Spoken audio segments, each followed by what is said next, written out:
दोस्तों नमस्कार, ये है मार्गदर्शन फॉर सिविल सर्विसेज। मैं अनुराग चौधरी।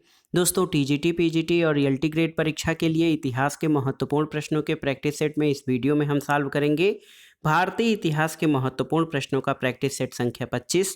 दोस्तों ये प्रश्न टीजीटी, पीजीटी और एलटी ग्रेड परीक्षा के साथ गवर्नमेंट इंटर कॉलेज प्रवक्ता, गवर्नमेंट डिग्री कॉलेज, उच्चतर शिक्षा असिस्टेंट प्रोफेसर, केंद्रीय विद्यालय संगठन और नेट जेआरएफ आदि परीक्षाओं के लिए बहुत ही उपयोगी हैं। तो आइए शुरू करते हैं भारतीय इतिहास के महत्वपूर्ण प्रश्नों का प्रैक्टिस सेट। पहला प्रश्न है दोस्तों, कायथा संस्कृति के अवशेष किस राज्य में पाए जाते हैं? आपको बताना है महाराष्ट्र, मध्य प्रदेश, राजस्थान या तमिलनाडु में। तो सही उत्तर है मध्य प्रदेश। दोस्तों मध्य प्रदेश के नर्मदा नदी घाटी से कायथा संस्कृति के अवशेष मिलते हैं और वीएस वाकड़कर ने कायथा संस्कृति की खोज की थी। यह मूलतः एक ताम्र पाषाणिक संस्कृति है। इसका विकास उज्जैन के निकट छोटी काली सिंध नदी के किनारे हुआ था और कायथा संस्कृति का काल 2000 ईसा पूर्व से 1800 ईसा पूर्व निर्धारित किया जाता है। अगला प्रश्न है, कायथापुरा स्थल किस नदी पर स्थित है? ऑप्शन देखिए, बनारस नदी या बनास नदी, बेतवा नदी, केन नदी या फिर छोटी काली सिंध नदी। तो सही उत्तर है ऑप्शन डी, छोटी काली सिंध नदी। दोस्तों मध्य प्रदेश के उज्जैन जिले में छोटी काली सिंध नदी के तट पर कायथा संस्कृति का विकास हुआ है। कायथा संस्कृति हड़प्पा संस्कृति की कनिष्ठ समकालीन है और इसके मृदभांडों पर कुछ प्राक हड़प्पीय लक्षण प्राप्त होते हैं। अगला प्रश्न है दोस्तों, सिंधु घाटी के आवासी क्षेत्र में खोज वर्ष के आधार पर निम्नलिखित में से कौन सा क्रम सही है? तो आप जान लीजिए दोस्तों, 1921 में हड़प्पा की खोज हुई थी। इसके खोजकर्ता दयाराम साहनी थे। 1922 में मोहनजोदड़ो आर.डी. बनर्जी यानी राखाल दास बनर्जी द्वारा। आर.डी. बनर्जी भारतीय पुरातत्व विभाग के एक अधिकारी थे और 1967-68 में धौलावीरा को जगपत जोशी द्वारा खोजा गया था। तो यहाँ पर सही उत्तर हो जाएगा हड़प्पा, मोहनजोदड़ो और धौलावीरा, ऑप्शन ए। तो याद रखिएगा दोस्तों, सिंधु घाटी के आवासी क्षेत्रों के खोज के वर्ष के आधार पर हड़प्पा, मोहनजोदड़ो और धौलावीरा है। हड़प्पा की खोज 1921 में, मोहनजोदड़ो की खोज 1922 में और धौलावीरा की खोज 1967-68 में की गई थी। अगला प्रश्न है, प्रश्न संख्या 4 कि सिंधु सभ्यता के लोगों के लिए डील वाला बैल क्या था? देशी पशु, विदेशी पशु, पवित्र पशु या बलि पशु? तो सही उत्तर क्या हो जाएगा? पवित्र पशु। दोस्तों पुरातात्विक साक्ष्यों के आधार पर सैंधव सभ्यता के अनेक पुरास्थलों से प्राप्त मोहरों, मुद्रांकन और ताम्रपट्टों पर डील वाला बैल अंकित है, जिसके आधार पर विद्वानों ने ये निष्कर्ष निकाला है कि सिंधु सभ्यता के लोगों के लिए यह एक पवित्र पशु था। अगला प्रश्न है दोस्तों, भारत में आगमन के बाद आर्यों ने सर्वप्रथम अपना निवास कहाँ बनाया था? ऑप्शन देखिए, मध्य प्रदेश, कुरुक्षेत्र, गंगा का मैदान या सप्त सैंधव प्रदेश। तो सही उत्तर ऑप्शन डी, सप्त सैंधव प्रदेश। दोस्तों विभिन्न विद्वानों ने आर्यों का मूल स्थान विश्व के भिन्न भिन्न प्रदेशों में निर्धारित करने का प्रयास किया है, लेकिन सबसे प्राचीन मान्यता ये है और प्रचलित मान्यता ये है कि भारत में आगमन के बाद आर्यों ने सबसे पहले अपना निवास स्थान सप्त सैंधव प्रदेश में बनाया था। ऑप्शन डी आपका सही उत्तर है। अगला प्रश्न है दोस्तों, निम्नलिखित में से किस वेद में आहूत या बलिदान संबंधी सूत्र समाहित हैं? तो इसमें आप जानते भी होंगे दोस्तों, देखिए यजुर्वेद में ऑप्शन डी आपका सही उत्तर हो जाएगा। और विभिन्न जो दोस्तों देखा जाए तो आहूत या बलिदान संबंधी सूत्र जो हैं ये यजुर्वेद में वर्णित हैं। गद्य और पद्य दोनों में रचित यजुर्वेद एक कर्मकांडी वेद है। इसमें ही आहूत या बलिदान संबंधी सूत्र और विभिन्न यज्ञों से संबंधित अनुष्ठान विधियों का उल्लेख है और यजुर्वेद के कर्मकांडों को संपन्न करने वाले पुरोहित को अर्धव्यु कहा जाता था। अगला प्रश्न प्राचीन इतिहास से ही है, कौशितकी ब्राह्मण किस संहिता का ब्राह्मण ग्रंथ है? आपको बताना है। ऋग्वेद, यजुर्वेद, सामवेद या अथर्ववेद? तो सही उत्तर ऑप्शन ए ऋग्वेद का। दोस्तों, कौशितकी ब्राह्मण और ऐतरेय ब्राह्मण दोनों ही ऋग्वेद से संबंधित हैं। इसके अतिरिक्त तांड्य ब्राह्मण, पंचविश ब्राह्मण और जैमिनी ब्राह्मण ये सामवेद से, शतपथ यजुर्वेद से, गोपथ ब्राह्मण अथर्ववेद से संबंधित है। ब्राह्मण ग्रंथ यज्ञों और अनुष्ठान के विधि विधानों के संबंध में जानकारी प्रदान करते हैं। अगला प्रश्न है दोस्तों, सूची 1 का सूची 2 से सुमेलन करना है और दिए गए कूट से सही उत्तर का चयन करना है। यहाँ पर देखिए, पीतल की बुद्ध की मूर्ति ये कहाँ से? ये कांगड़ा से प्राप्त हुई है। कांसे की बुद्ध की मूर्ति सुल्तानगंज से। बैठे हुए बुद्ध की मूर्ति अगर आप देखेंगे तो ये मानकुंवर से, और पार्श्वनाथ की मूर्ति भोजपुर से प्राप्त हुई है। तो आप देखिए 2, 4, 3 और 1, 2, 4, 3 और 1, ऑप्शन डी इस प्रश्न का सही सुमेलन हो जाएगा। अगला प्रश्न है, निम्नलिखित वक्तव्यों पर विचार कीजिए। कथन है कि बौद्ध दर्शन बहुजन हिताय और बहुजन सुखाय था। कारण है कि बुद्ध बहुसंख्यक जन को उनकी परेशानियों से छुटकारा दिलाना चाहते थे। तो इसका सही उत्तर क्या हो जाएगा? दोस्तों, इस प्रश्न का सही उत्तर हो जाएगा कि कथन और कारण दोनों सही हैं और कारण कथन की सही व्याख्या करता है। दोस्तों, आप जान लीजिए कि बौद्ध दर्शन बहुजन हिताय और बहुजन सुखाय से संबंधित था, क्योंकि वे बहुजन या बहुसंख्यक जन को उनकी परेशानियों से छुटकारा दिलाना चाहते थे। अगले प्रश्न पर आते हैं, वीर निर्वाण युग किससे संबंधित है? जैन धर्म, बौद्ध धर्म, शैव संप्रदाय या आजीवक संप्रदाय? तो सही उत्तर है वीर निर्वाण युग जैन धर्म से संबंधित है। ये 24वें जैन तीर्थंकर भगवान महावीर स्वामी के निर्वाण को स्मरण कराता है और ये कालानुक्रमिक गणना की सर्वाधिक प्रणालियों में से एक है। इसका प्रयोग वर्तमान में भारत में भी किया जाता है। अगला प्रश्न है दोस्तों, खारवेल ने अपने किस शासन वर्ष में तनशुली से अपनी राजधानी तक नहर का पुनर्निर्माण करवाया था? तीसरे, चौथे, पांचवें या छठवें? तो सही उत्तर है पांचवें। दोस्तों, हाथी गुम्फा अभिलेख खारवेल के राज्यकाल का इतिहास जानने का प्रमुख स्रोत है। इसमें खारवेल के बचपन, शिक्षा, राज्याभिषेक और राजा होने के बाद से 13 वर्षों के शासनकाल की घटनाओं का क्रमबद्ध विवरण है और अभिलेख के अनुसार खारवेल अपने शासनकाल के 5वें वर्ष में तनसुली से एक नहर के जल को अपनी राजधानी ले आया और इस नहर का निर्माण 300 वर्ष पूर्व नंदराज यानी महापद्मनंद ने किया था। अगला प्रश्न है, अधोलिखित में से किस प्रशासक ने मूलतः सुदर्शन झील का निर्माण करवाया था? तो आप जानते हैं पुष्यगुप्त वैश्य ने।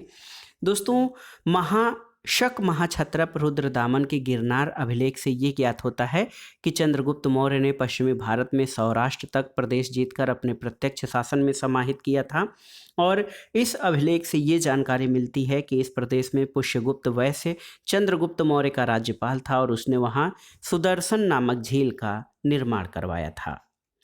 अगला प्रश्न बहुत ही आसान सा है, आप सभी साथी जानते होंगे।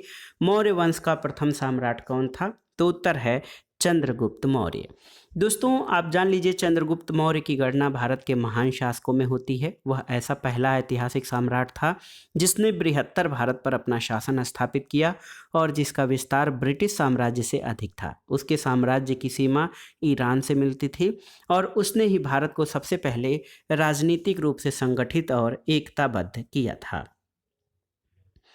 अगला प्रश्न है दोस्तों, देवी चंद्रगुप्तम नाटक का लेखक कौन था? तो आप जान लीजिए विशाख दत्त। ऑप्शन सी इस प्रश्न का सही उत्तर हो जाएगा। दोस्तों, विशाख दत्त ने 2 नाटकों की रचना की है, एक तो मुद्रा राक्षस और दूसरा देवी चंद्रगुप्तम। मुद्रा राक्षस एक ऐतिहासिक नाटक है जिसमें घटनाएं वास्तविकता और सजीवता के साथ चित्रित हैं। इसमें चाणक्य की योजनाओं का विवेचन है और देवी चंद्रगुप्तम नाटक के केवल कुछ अंश मिले हैं और इस ऐतिहासिक नाटक में चंद्रगुप्त के द्वारा शकराज और रामगुप्त के वध और ध्रुव देवी के साथ उसके विवाह का उल्लेख है। अगला प्रश्न है दोस्तों, वेंशांग जब अपने देश वापस जा रहा था तब किसे सीमांत तक उसके मार्ग रक्षक का कार्य दिया गया था? उदिता, वज्रादित्य, श्री वेंकटेदेव या भीमदेव को? तो दोस्तों वेनसांग ने 644 ईस्वी में हर्ष से स्वदेश लौटने की अनुमति ली। हर्ष ने जालंधर के राजा उदिता को उसे सीमा तक पहुंचाने के लिए नियुक्त किया था और वेनसांग बुद्ध की चंदन की मूर्ति, बुद्ध के कुछ अवशेष और 657 बौद्ध ग्रंथों को स्वदेश लेकर गया। हर्षवर्धन के समय में कुछ जो है बौद्ध साहित्य के अध्ययन के उद्देश्य से वो मार्ग की कठिनाइयों का सामना करता हुआ भारत आया था। तो उत्तर है उदिता को वेनसांग जब अपने देश वापस जा रहा था तब सीमांत तक उसके मार्ग रक्षक का कार्य दिया गया था। अगला प्रश्न है दोस्तों, देखिए बहुत ही महत्वपूर्ण प्रश्न है। इसमें आपको बताना है कि विदेशी यात्रियों का तिथि के अनुसार क्रम व्यवस्थित कीजिए। इसमें इत्सिंग, वेनसांग, फाहियान और मेगास्थनीज दिए गए हैं।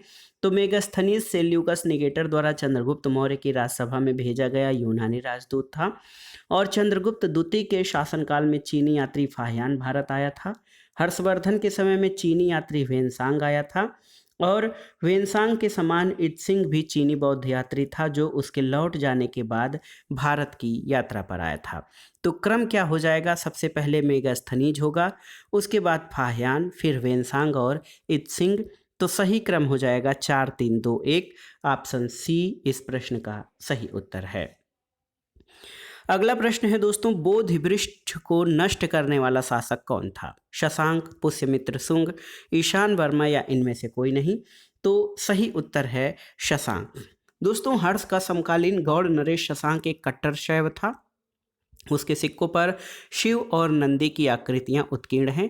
वेनसांग के विवरण से ये जानकारी प्राप्त होती है कि उसने बोधगया के बोधि वृक्ष को कटवाकर गंगा में फेंकवा दिया था और निकट एक मंदिर से बुद्ध की मूर्ति को हटवाकर शिव की प्रतिमा प्रतिष्ठित करवाई थी।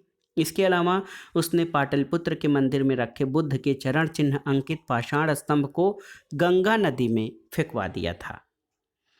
अगला प्रश्न है दोस्तों, हर्ष को सकलोत्तर पथेश्वर या सकलोत्तर पथनाथ किस अभिलेख में कहा गया है? देखिए बहुत ही महत्वपूर्ण प्रश्न है कि किस अभिलेख में हर्ष को सकलोत्तर पथेश्वर या सकलोत्तर पथनाथ किस अभिलेख में कहा गया है? ऑप्शन देखिए, मगध, चालुक्य अभिलेख, बांसखेड़ा अभिलेख या नालंदा मोहर अभिलेख। तो सही उत्तर है चालुक्य अभिलेख, ऑप्शन बी। दोस्तों हर्ष को सकलोत्तर पाथेश्वर या सकलोत्तर पथनाथ चालुक्य लेखों में कहा गया है। हर्ष और पुलकेशिन द्वितीय जो चालुक्य शासक था उसके मध्य नर्मदा नदी के तट पर युद्ध हुआ था जिसमें हर्ष की पराजय हुई थी। अगला प्रश्न है दोस्तों, महमूद गजनवी के काल में शाही राज्य की राजधानी कहाँ स्थित थी? आपको बताना है। ऑप्शन देखिए, पेशावर, काबुल, उद्भांडपुर या अटक में। तो सही उत्तर क्या हो जाएगा? दोस्तों देखिए हर्ष के समय में आप जान लीजिए महमूद गजनवी के काल में शाही राज्य की राजधानी जो है ये उद्भांडपुर में अवस्थित थी। ऑप्शन सी आपका सही उत्तर है।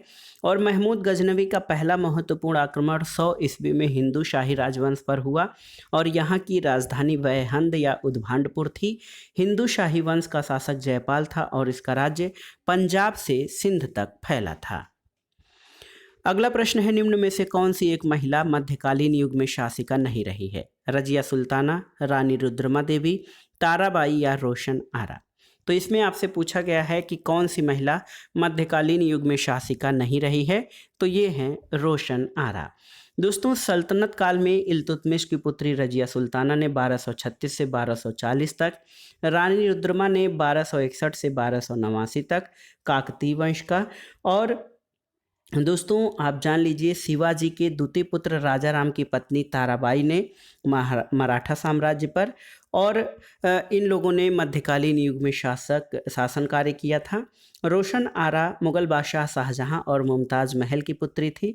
रोशन आरा कभी शासिका नहीं रही और न ही उसने शासन संचालन का कार्य किया है। अगला प्रश्न है, कला इतिहासकार पर्सी ब्राउन ने किस काल को मकबरों का काल संबोधित किया है? ऑप्शन देखिए, इलबारी काल, खिलजी काल, तुगलक काल या सैयद और लोदी काल। तो सही उत्तर है ऑप्शन डी, सैयद और लोदी काल को।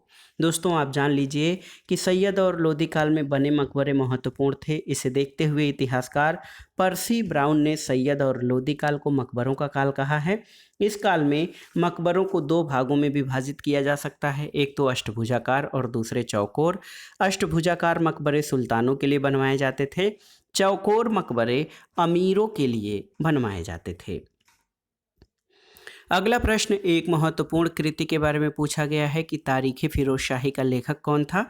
तो आप जान लीजिए, तारीख़ फिरोज शाही का लेखक शम्स उस सिराज अफीक था। यहाँ पर देखिए ऑप्शन बी सही उत्तर हो जाएगा और इसे ऐतिहासिक दृष्टिकोण से सबसे महत्वपूर्ण माना गया है। एलियट और डाउसन ने इसका अंग्रेजी अनुवाद किया।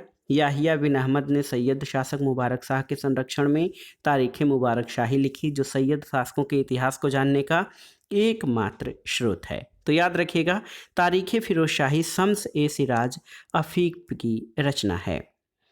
अगला प्रश्न है तारीख़ फिरोज शाही का लेखक कौन है। ऑप्शन देखिए, अबुल फजल, इसामी, इब्न बतूता और जियाउद्दीन बर्नी। तो सही उत्तर है तारीख़ फिरोज शाही नाम से एक ग्रंथ और है जिसका लेखक जियाउद्दीन बर्नी है। जियाउद्दीन बर्नी ने फ़ारसी में तारीख़ फिरोज शाही की रचना की और ये दोस्तों बहुत ही महत्वपूर्ण है। और आप जान लीजिए कि तारीख़ फिरोज शाही नाम से दो ग्रंथ हैं।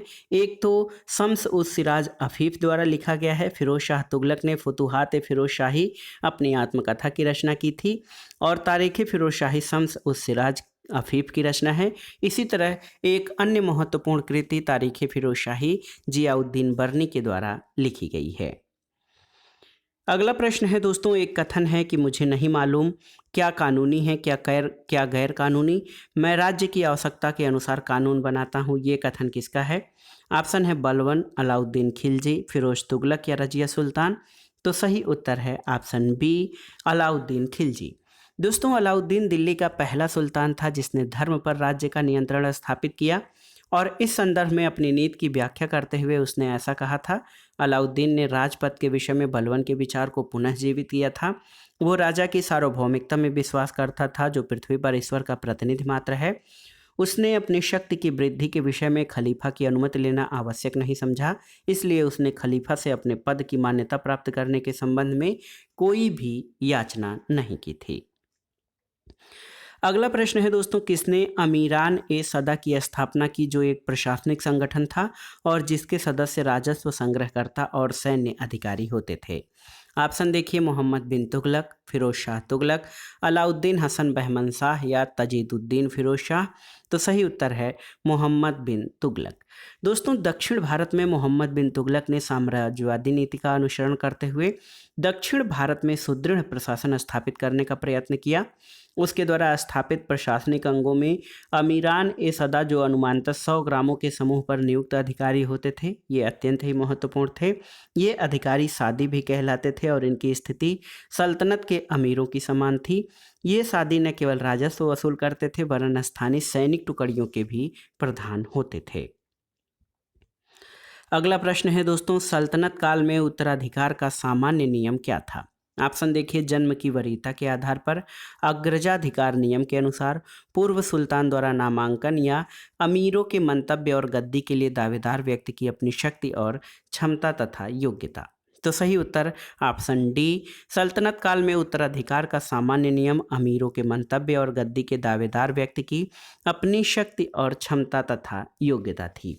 सल्तनत काल में उत्तराधिकार का कोई निश्चित सिद्धांत नहीं था, लेकिन सुल्तान इल्तुतमिश के समय से ऐसी परंपरा बनी थी जिसके अनुसार सबसे पहले सुल्तान के पुत्र अथवा पुत्री को सिंहासन प्राप्त करने का अधिकार था।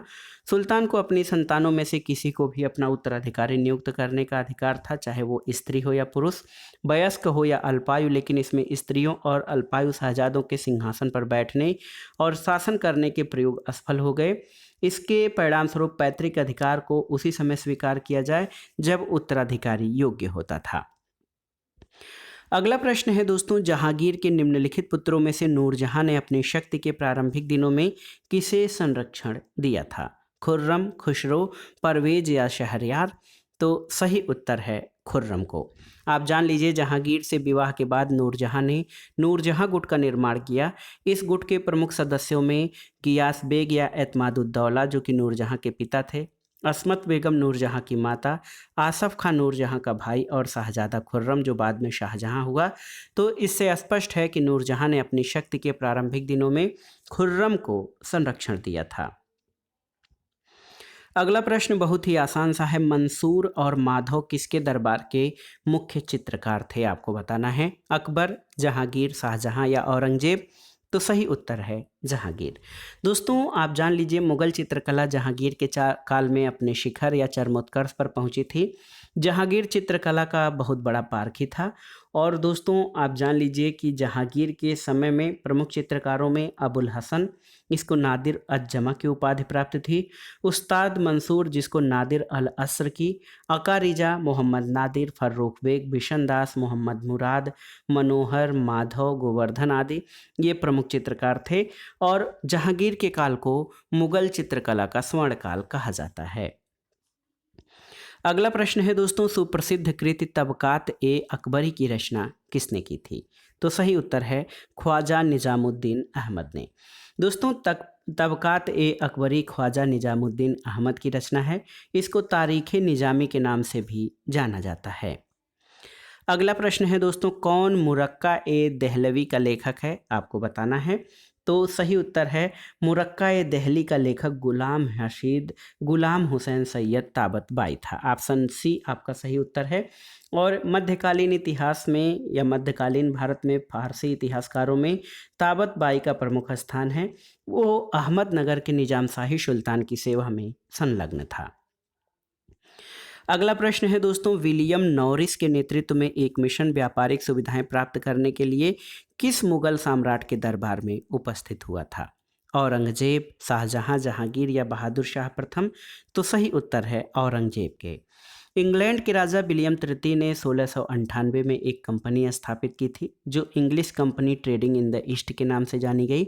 और इस कंपनी ने व्यापारिक सुविधाएं प्राप्त करने के उद्देश्य से विलियम नॉरिस को औरंगजेब के दरबार में राजदूत के रूप में भेजा था, लेकिन इसका कोई परिणाम प्राप्त नहीं हुआ था। अगला प्रश्न है दोस्तों, प्रश्न संख्या 32 की अकबर और राणा प्रताप के बीच प्रसिद्ध हल्दी घाटी का युद्ध किस वर्ष हुआ था? तो याद रखिएगा ये युद्ध 1576 में हुआ था। ऑप्शन बी सही उत्तर है। हल्दी घाटी युद्ध के पीछे अकबर का मुख्य उद्देश्य राणा प्रताप को अपने अधीन लाना था। और अकबर ने अप्रैल 1576 में मान सिंह के नेतृत्व में 5000 सैनिकों को राणा प्रताप के विरुद्ध भेजा, जिसमें राणा पराजित हुआ और उसे अरावली की पहाड़ियों में शरण लेनी पड़ी थी। अगला प्रश्न है दोस्तों, किस समकालीन ब्रिटिश सांसद ने 1857 के विद्रोह को राष्ट्रीय विद्रोह की संज्ञा दी थी? ऑप्शन देखिए, डिजरायली, ग्लेडस्टन, लॉर्ड कैनिंग या लॉर्ड एलनबरो ने? तो सही उत्तर है डिजरायली। दोस्तों आप जान लीजिए कि ब्रिटिश सांसद बेंजामिन डिजरायली ने 1857 के विद्रोह को राष्ट्रीय विद्रोह की संज्ञा दी थी। उस समय लॉर्ड कैनिंग भारत के गवर्नर जनरल थे। तो याद रखिएगा डिजरायली ने 1857 के विद्रोह को राष्ट्रीय विद्रोह की संज्ञा दी थी। अगला प्रश्न है, लॉर्ड कर्जन के प्राचीन भारतीय स्मारक सुरक्षा कानून पारित किया था और इस कानून ने क्या किया था? तो सही उत्तर है, इस कानून ने राष्ट्रीय स्मारकों की सुरक्षा के लिए लोगों में राष्ट्रीय चेतना जागृत की थी। और आप जान लीजिए लॉर्ड कर्जन ने दोस्तों प्राचीन स्मारक संरक्षण अधिनियम 1904 के द्वारा भारत में पहली बार ऐतिहासिक इमारतों की सुरक्षा और मरम्मत की ओर ध्यान देते हुए 50,000 पाउंड की धनराशि का आवंटन किया था।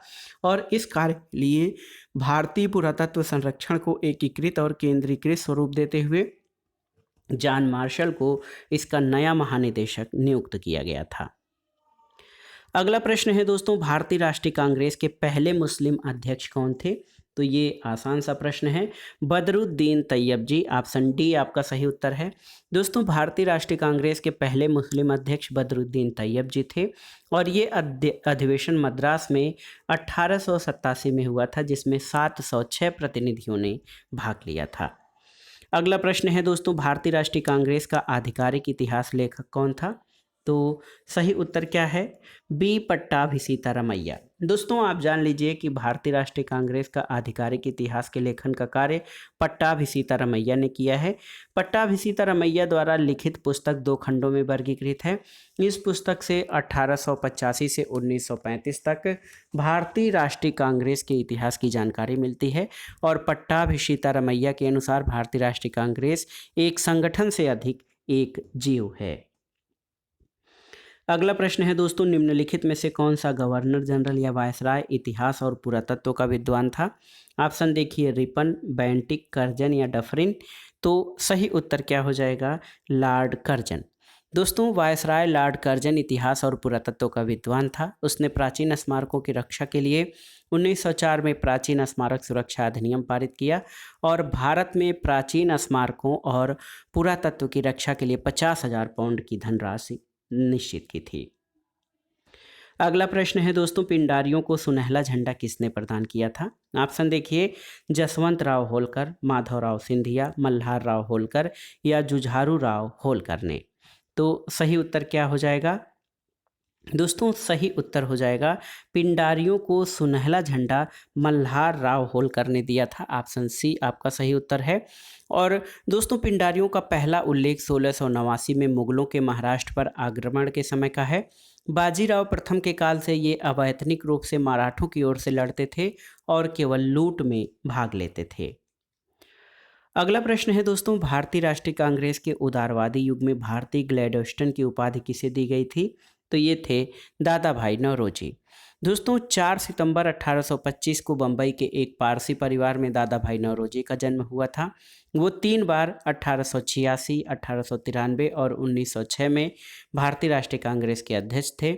दादा भाई नौरोजी 1892 में उदारवादी दल से चुने जाने वाले ब्रिटिश संसद के प्रथम भारतीय सदस्य थे और अपने लंदन प्रवास के दौरान उन्होंने 1866 में ईस्ट इंडिया एसोसिएशन की स्थापना की थी और नौरोजी ने वर्ष 1901 में अपनी poverty and un British rule in India को प्रकाशित किया था। अगला प्रश्न है दोस्तों, सन 1891 के एज ऑफ कंसेंट एक्ट के अंतर्गत कन्याओं के विवाह की न्यूनतम आयु क्या निर्धारित की गई थी? आपको बताना है। 10 वर्ष, 12 वर्ष, 14 वर्ष या 15 वर्ष। तो सही उत्तर क्या हो जाएगा? सही उत्तर है 12 वर्ष, ऑप्शन बी। दोस्तों एक पारसी समाज सुधारक बीएम मालाबारी के प्रयत्नों से 1891 में एज ऑफ कंसेंट एक्ट पारित हुआ, जिसमें 12 वर्ष से कम आयु की कन्याओं के विवाह पर प्रतिबंध लगा दिया गया। और उल्लेखनीय है कि सम्मति आयु अधिनियम 1891 का बाल गंगाधर तिलक ने विरोध किया था। अगला प्रश्न है दोस्तों, सर सैयद अहमद खान महिलाओं के लिए आधुनिक शिक्षा के विरोधी थे। निम्नलिखित में से कौन सा दृष्टिकोण उनसे असंबद्ध या जुड़ा हुआ नहीं था? पहला है, महिलाएं कुशल माताएं और गृहिणियां बने। वे महिलाओं के पर्दा प्रथा के पक्ष में थे। वे बहुविवाह को तर्कसंगत मानते थे। वे स्त्रियों को नौकरी कराने के पक्ष में थे। तो आप जान लीजिए, सर सैयद अहमद खां पुरुषों और स्त्रियों में भेद दृष्टि रखते थे। उन्होंने मुसलमानों का पिछड़ापन दूर करने के लिए उसमें आधुनिक शिक्षा के प्रसार को आवश्यक माना, लेकिन अपने संकीर्ण विचारों के कारण स्त्रियों में पर्दा प्रथा और बहुविवाह जैसे कुरीतियों का समर्थन किया और उन्होंने स्त्री शिक्षा और स्त्रियों से नौकरी कराने का विरोध किया था। अगला प्रश्न है, 19वीं सदी के भारतीय पुनर्जागरण में किसका अधिक योगदान था? पश्चिमी व्यापार, ईसाइयत, पश्चिमी शिक्षा या पश्चिमी उपनिवेशवाद? तो सही उत्तर है ऑप्शन सी, पश्चिमी शिक्षा। दोस्तों अंग्रेजों के सहयोग से अंग्रेजी शिक्षा, पाश्चात्य ज्ञान विज्ञान और विचारों का प्रसार हुआ। भारतीयों को बर्क, जेम्स मिल, ग्लेडाल्टन, रूसो, स्पेंसर, वाल्टेयर आदि के विचारों को जानने समझने का अवसर मिला। इसने 19वीं सदी के भारतीय पुनर्जागरण में विशेष योगदान दिया। अगला प्रश्न है दोस्तों, केशव चंद्र सेन के बारे में कौन सा तथ्य सही है? अब देखिए, वह 1857 में ब्रह्म समाज के सदस्य बने। ब्रह्म समाज से अलग होकर उन्होंने नए संगठन की स्थापना की। व्यापक भ्रमण करने वाले वे प्रथम समाज सुधारक थे और उनकी मृत्यु 1905 में हुई थी। तो इसमें आप देख लीजिए दोस्तों, 1, 2 और 3, ये 3 कथन सही हैं। चौथा कथन आपका सही नहीं है। ऑप्शन सी इस प्रश्न का सही उत्तर हो जाएगा। केशव चंद्र सेन 1857 में ब्रह्म समाज के सदस्य बने और ब्रह्म समाज से अलग होकर उन्होंने नवीन संगठन की स्थापना की थी। उन्हें व्यापक भ्रमण करने वाला प्रथम समाज सुधारक कहा जाता था, लेकिन केशव चंद्र सेन की मृत्यु 1905 में नहीं बल्कि 1884 में हुई थी। अगला प्रश्न है, इनमें से कौन देवबंद स्कूल से नहीं जुड़े थे, आपको बताना है। शाह अब्दुल अजीज, मोहम्मद कासिम ननौतवी, रशीद अहमद गंगोही या महमूद उल हसन। तो सही उत्तर क्या हो जाएगा? सही उत्तर है शाह अब्दुल अजीज। दोस्तों, ये जो हैं देवबंद स्कूल से नहीं जुड़े थे। देवबंद स्कूल से शाह अब्दुल अजीज नहीं जुड़े थे। और आप जान लीजिए, देवबंद स्कूल उलेमाओं ने, जो प्राचीन मुस्लिम विद्या के अग्रणी थे, ये आंदोलन चलाया था। यह एक पुनर्जागरण आंदोलन था जिसके दो मुख्य उद्देश्य थे: मुसलमानों में कुरान और हदीस की शुद्ध शिक्षा का प्रचार करना और विदेशी शासकों के विरुद्ध जिहाद की भावना को जीवित रखना। मोहम्मद कासिम ननौतवी, रशीद अहमद गंगोही के नेतृत्व में देवबंद उत्तर प्रदेश के सहारनपुर जिले में एक विद्यालय की स्थापना हुई थी। अगला प्रश्न है, किसने अलीपुर षड्यंत्र कांड में फंसे अरविंद घोष का बड़ी कुशलता के साथ बचाव किया था? तो ये चित्तरंजन दास थे। दोस्तों, अलीपुर षड्यंत्र मामला 1908 का है, जिसमें अरविंद घोष और उनके भाई बारेंद्र घोष सहित 39 लोग अवैध हथियार रखने के आरोप में गिरफ्तार हुए थे। इस मामले में 17 लोगों को सजा हुई, लेकिन अरविंद घोष रिहा कर दिए गए थे। इस मामले में अरविंद घोष का बचाव अथक प्रयासों द्वारा चित्तरंजन दास ने किया था। अगला प्रश्न है, निम्नलिखित में से कौन सा कथन स्वतंत्रता संघर्ष के बारे में असत्य है? 1905 में बंगाल का विभाजन हुआ था, बिल्कुल सही है। 1907 में मुस्लिम लीग का गठन हुआ था, सही नहीं है, क्योंकि मुस्लिम लीग का गठन 1906 में हुआ था। पार्लियामेंट्री सुधारों द्वारा मुस्लिमों को स्वतंत्र चुनाव अधिकार मिला था, सही है, और ये उपर्युक्त सभी। तो आप जान लीजिए, ऑप्शन बी जो है 1907 में मुस्लिम लीग का गठन हुआ था, ये सही नहीं है, क्योंकि ढाका के नवाब सलीमुल्लाह खां के निमंत्रण पर 30 सितंबर 1906 को एक सम्मेलन हुआ, जिसके अध्यक्ष नवाब वकारुल मुल्क थे, और इस सम्मेलन में अखिल भारतीय मुस्लिम लीग का उदय हुआ। लीग का संविधान 1907 में कराची में निर्मित हुआ। इसका पहला अधिवेशन अमृतसर में 1908 में हुआ, और 1908 में ही आगा खां को मुस्लिम लीग का अध्यक्ष बना दिया गया। तो 1906 में मुस्लिम लीग का गठन हुआ था। अगला प्रश्न है दोस्तों, ब्रिटिश इंडियन एसोसिएशन की स्थापना 1851 में किसके द्वारा की गई थी? तो सही उत्तर है ऑप्शन बी, राधाकांत देव। दोस्तों, 1851 में राधाकांत देव ने ब्रिटिश इंडियन एसोसिएशन की स्थापना की थी। राधाकांत देव ब्रिटिश इंडिया एसोसिएशन के पहले अध्यक्ष और देवेंद्रनाथ टैगोर पहले सचिव थे। ब्रिटिश इंडिया एसोसिएशन को राष्ट्रीय कांग्रेस पार्टी का पूर्वगामी भी माना जाता है। अगला प्रश्न है, किसने 1920 में बंबई में हुए अखिल भारतीय ट्रेड यूनियन कांग्रेस के प्रथम अधिवेशन की अध्यक्षता की थी? तो सही उत्तर है लाला लाजपत राय। दोस्तों, भारत में ट्रेड यूनियन कांग्रेस, जो कि अखिल भारतीय ट्रेड यूनियन कांग्रेस के नाम से है, उसकी स्थापना NM जोशी द्वारा 31 अक्टूबर 1920 को बंबई में की गई थी, और इसके प्रथम अध्यक्ष लाला लाजपत राय थे, और उपाध्यक्ष जोसेफ बैप्टिस्टा और महामंत्री दीवान चमन लाल बजाज थे। अगला प्रश्न है दोस्तों, लॉर्ड कर्जन द्वारा किए गए बंगाल के विभाजन को किनके द्वारा रद्द किया गया था? तो उत्तर है लॉर्ड हार्डिंग के द्वारा। आप जानते हैं कि 16 अक्टूबर 1905 को बंगाल विभाजन लॉर्ड कर्जन के द्वारा किया गया था, और इस विभाजन को 1911 में लॉर्ड हार्डिंग द्वितीय के द्वारा रद्द किया गया था। और 12 दिसंबर आप जान लीजिए 1911 में ब्रिटिश सम्राट जॉर्ज पंचम का दिल्ली आगमन हुआ था। 12 दिसंबर 1911 को दिल्ली में एक दिल्ली दरबार का आयोजन हुआ, जिसमें वायसराय लॉर्ड हार्डिंग द्वितीय ने सम्राट की ओर से घोषणा की कि बंगाल विभाजन रद्द किया जाएगा और भारत की राजधानी कलकत्ता से स्थानांतरित करके दिल्ली बनाई जाएगी। अगला प्रश्न है दोस्तों, कर्नल स्लीमैन ने किस प्रथा का उन्मूलन किया था? तो स्लीमैन का नाम ठगी प्रथा के उन्मूलन से संबंधित है। लॉर्ड विलियम बेंटिक ने कैप्टन स्लीमैन को ठगों के विरुद्ध कार्रवाई करने के लिए नियुक्त किया। उसने लगभग 1500 ठगों को बंदी बनाया, अनेक ठगों को फांसी हुई, शेष को आजीवन निर्वासित कर दिया गया, और 1837 के बाद संगठित रूप से ठगों का अंत हो गया। अगला प्रश्न है दोस्तों 1843 के इंडिया एक्ट फिफ्थ के द्वारा किसे अवैध घोषित किया गया था? बाल विवाह, बहुविवाह, सती प्रथा या गुलामी प्रथा को? तो सही उत्तर है गुलामी प्रथा को। दोस्तों 1843 का इंडिया एक्ट फिफ्थ के द्वारा भारत के तत्कालीन गवर्नर जनरल लॉर्ड एलनबरो ने दास प्रथा को गैर कानूनी बना दिया गया था। अगला प्रश्न है विधवा पुनर्विवाह को प्रोत्साहित करने के उद्देश्य से 1878 में राजमुंद्री सोशल रिफॉर्म एसोसिएशन की स्थापना किसके द्वारा की गई थी? तो उत्तर है वीरेशलिंगम के द्वारा। दोस्तों दक्षिण भारत में 1878 में वीरेशलिंगम ने विधवा पुनर्विवाह को प्रोत्साहित करने के उद्देश्य से राजमुंद्री सोशल रिफॉर्म एसोसिएशन स्थापित किया और वीरेशलिंगम ब्रह्म समाज विशेष रूप से केशव चंद्र सेन के आदर्शों से प्रभावित थे और इन्होंने राजमुंद्री सोशल रिफॉर्म एसोसिएशन की स्थापना की थी। अगला प्रश्न है दोस्तों मद्रास हिंदू एसोसिएशन के संस्थापक कौन थे? तो आप जान लीजिए दोस्तों, इसमें ऑप्शन है अरविंद घोष, एनी बेसेंट, केवी आयंगर और टीपी वारियार। तो मद्रास हिंदू एसोसिएशन नाम की दो संस्थाएं गठित हुई हैं। पहला Madras Hindu social reform association यानी मद्रास सामाजिक सुधार संघ, इसकी स्थापना वीरेशलिंगम पुंतलू ने की थी। ये एक सामाजिक शुद्धता आंदोलन था। जबकि दूसरा मद्रास हिंदू एसोसिएशन, जिसको मद्रास हिंदू संघ कहते हैं, इसकी स्थापना 1904 में एनी बेसेंट के द्वारा की गई थी। तो यहाँ पर ऑप्शन बी एनी बेसेंट सही उत्तर हो जाएगा। अगला प्रश्न है दोस्तों दक्षिणेश्वर किससे संबंधित है? महर्षि दयानंद से, रविन्द्रनाथ टैगोर से, रामकृष्ण परमहंस से या अरविंदो से?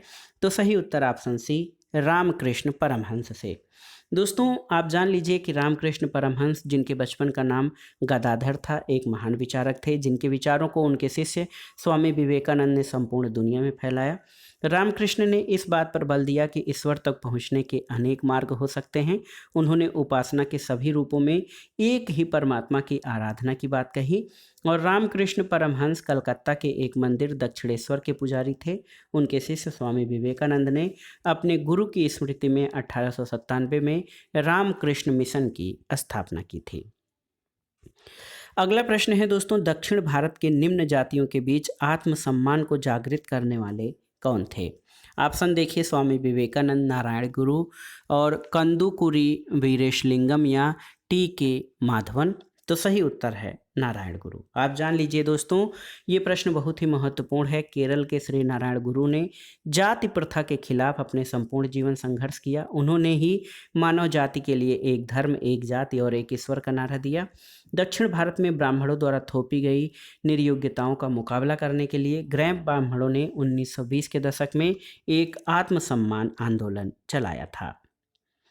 अगला प्रश्न है दोस्तों CR दास की मृत्यु के बाद स्वराज पार्टी का दलों में विभाजन हो गया और प्रतिक्रियावादी दल के द्वारा कौन सा कार्य किया गया?